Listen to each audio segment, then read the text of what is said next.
One of the biggest problems we have in our society today is that we think healthy होने का मतलब है कभी बीमार न पड़ना। हम सोचते हैं कि अगर हमें डॉक्टर ने डायग्नोसिस नहीं दिया या फिर हमें हॉस्पिटल के चक्कर नहीं लगाने पड़ रहे हैं तो हम हेल्दी हैं। But in reality most of us are just functioning. We are not healthy. We wake up every day feeling tired, sluggish. दिमाग में constant fog होता है और पूरा दिन सिर्फ कॉफी पर सर्वाइव करते हैं।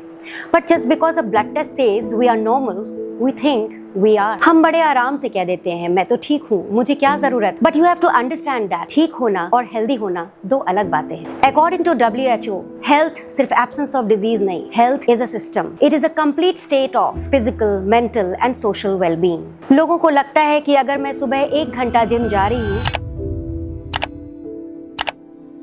तो मेरे पास लाइसेंस है दिन भर कुछ भी खाने का या रात में लेट जागने का। This is the biggest myth. Health is an integrated system. आपका शरीर कोई डिपार्टमेंट नहीं है कि फिटनेस डिपार्टमेंट अलग है और स्लीप डिपार्टमेंट अलग। अगर आप सो नहीं रहे हैं तो आपका टेस्टोस्टेरोन और एस्ट्रोजन लेवल ड्रॉप होगा, आपकी रिकवरी स्लो होगी और आपका जिम जाना काउंटर प्रोडक्टिव हो जाएगा। You cannot fix lifestyle damage with just one good habit. एक पिलर दूसरे पिलर को कॉम्पनसेट नहीं कर सकता और इसीलिए आज हम हेल्थ के 4 पिलर्स के बारे में बात करने जा रहे हैं जो आपके लाइफ की क्वालिटी डिसाइड करते हैं। Pillar number 1, physical health. जब हम फिजिकल हेल्थ की बात करते हैं तो सबसे पहले दिमाग में क्या आता है? मसल्स, सिक्स पैक या फिर वो कांस्टेंट फियर कि कहीं मैं ज्यादा पतली या कहीं ज्यादा मोटी तो नहीं हो गई। But physical health is not about how you look in the mirror, it's about how your body functions. लोगों की सबसे बड़ी गलती ये है कि वो दिन भर 10 घंटे चेयर पर बैठे रहते हैं और शाम को अगर 1 घंटा जिम चले गए तो सोचते हैं कि हमारी फिजिकल हेल्थ कवर हो गई। But according to research, physical inactivity increases the risk of heart disease and depression by 30%। हमारी बॉडी डिजाइन ही मूव करने के लिए हुई है। जब आप लंबे समय तक बैठे रहते हो तो आपका मेटाबॉलिज्म स्लो हो जाता है, ब्लड सर्कुलेशन ड्रॉप कर जाता है और आपकी ब्रेन की लर्निंग कैपेसिटी और मेमोरी वीक होने लगती है। There is a protein in our brains called BDNF, brain derived neurotrophic factor, जो हमारे ब्रेन के लिए फर्टिलाइजर्स का काम करती है। ये हमारे ब्रेन के नए न्यूरॉन्स को बनाने और पुराने न्यूरॉन्स को प्रोटेक्ट करने का काम करती है और ये डायरेक्टली हमारे ब्रेन के मूवमेंट से लिंक्ड होती है। तो जब आप मूव कर रहे होते हो, you are literally fertilising your brain cells, helping them grow and stay healthy. So when you stay sedentary all day, you are not just letting your muscles get weak. You are starving your brain of the chemical signals it needs to stay sharp and stay healthy. Walking is human's best medicine and your brain cannot stay happy and healthy in a neglected body. अब आते हैं हमारे दूसरे pillar पर, that is our mental health. India में आज भी mental illness पर बात करना एक टैबू है।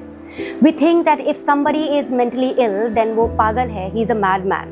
But mental health कोई पागलपन नहीं, बल्कि ये एक स्ट्रेस रेगुलेशन है। ये आपके दिमाग की फोकस करने और डिसीजन लेने की कैपेसिटी है।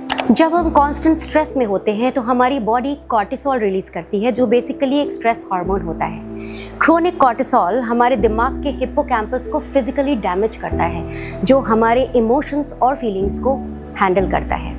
और जेन ज़ी, जिसे हम इंडिया में सबसे ज़्यादा बिंदास और वोक जनरेशन मानते हैं, वही आज इंडिया में सबसे ज़्यादा डिप्रेस्ड जनरेशन है क्योंकि आज हम सोशल मीडिया की वजह से एक कंपैरिजन कल्चर में जी रहे हैं। The moment we see someone more happy, more good looking, more successful than us, हम उनके जैसा बनना चाहते हैं जिसकी वजह से हमारा ब्रेन हर वक्त स्टिमुलेटेड और स्ट्रेस्ड आउट रहता है। और जब हम स्ट्रेस्ड रहते हैं तो हम लॉजिकली सोचना बंद कर देते हैं and that's where everything goes wrong, क्योंकि स्ट्रेस में लिए गए ज़्यादातर डिसीजंस गलत और अनरिलायबल होते हैं। तो मेंटल हेल्थ कोई पागलपन नहीं है, ये आपके दिमाग का स्ट्रेस रेगुलेशन और डिसीजन लेने की कैपेसिटी है। Pillar number 3, emotional health. लोग अक्सर सोचते हैं कि हमारी मेंटल हेल्थ ही हमारी इमोशनल हेल्थ है, but in reality these are 2 very different things. Mental health clinical diagnosis और ब्रेन की फंक्शनिंग के बारे में है, जबकि emotional health is how you feel and how well you handle those feelings. और जब काफ़ी समय तक इन इमोशंस को एड्रेस नहीं किया जाता है तो ये हमारी बॉडी में स्टोर होते रहते हैं and eventually they manifest as sudden burnout, chronic stress, pain and anger. And most of the relationships in India fail क्योंकि हमें हमेशा इमोशंस को दबाना और छुपाना ही सिखाया गया है। हम जानते ही नहीं कि हमें इन इमोशंस को कब और कैसे एक्सप्रेस करना है। सो अंडरस्टैंड, इमोशनल हेल्थ का मतलब हमेशा खुश रहना नहीं है, बल्कि अपने हर गुस्से, हर दुख को बिना किसी जजमेंट के फेस करना है। पिलर नंबर 4, लाइफस्टाइल हेल्थ, ये आपके बाकी तीनों पिलर्स का मल्टीप्लायर है। आप चाहे कितनी भी थेरेपी ले या कितने भी सप्लीमेंट्स खा ले, you can not heal in the same lifestyle that harms you. अगर आपका लाइफस्टाइल डिसफंक्शनल है तो आपका हीलिंग प्रोसेस कभी स्टार्ट नहीं होगा। और आपकी लाइफस्टाइल का सबसे बड़ा फाउंडेशन है आपकी नींद। जो लोग हर रात 6 घंटे से कम सोते हैं, उनमें हार्ट अटैक का खतरा 48% तक बढ़ जाता है। सोते समय हमारा दिमाग एक क्लीनिंग सर्विस की तरह काम करता है। हमारे ब्रेन में एक लिम्फेटिक सिस्टम होता है जो दिन भर के जमा हुए वेस्ट को, टॉक्सिन्स को रिमूव करता है। As a result, हमारे hormones like cortisol and ghrelin go up, which makes us stressed out and crave junk the next day. So please put your phone aside and please सो जाइए, because sleep is not just rest, sleep is repair. हमने अक्सर health को अलग अलग टुकड़ों में देखा है, कभी सिर्फ डाइट तो कभी सिर्फ gym, but health fails when we treat it in isolation. आपकी फिजिकल, मेंटल, इमोशनल और lifestyle health are the parts of the same machine, your body. और इनमें से एक भी पिलर कमजोर है तो इवेंचुअली पूरा सिस्टम कोलैप्स हो जाएगा।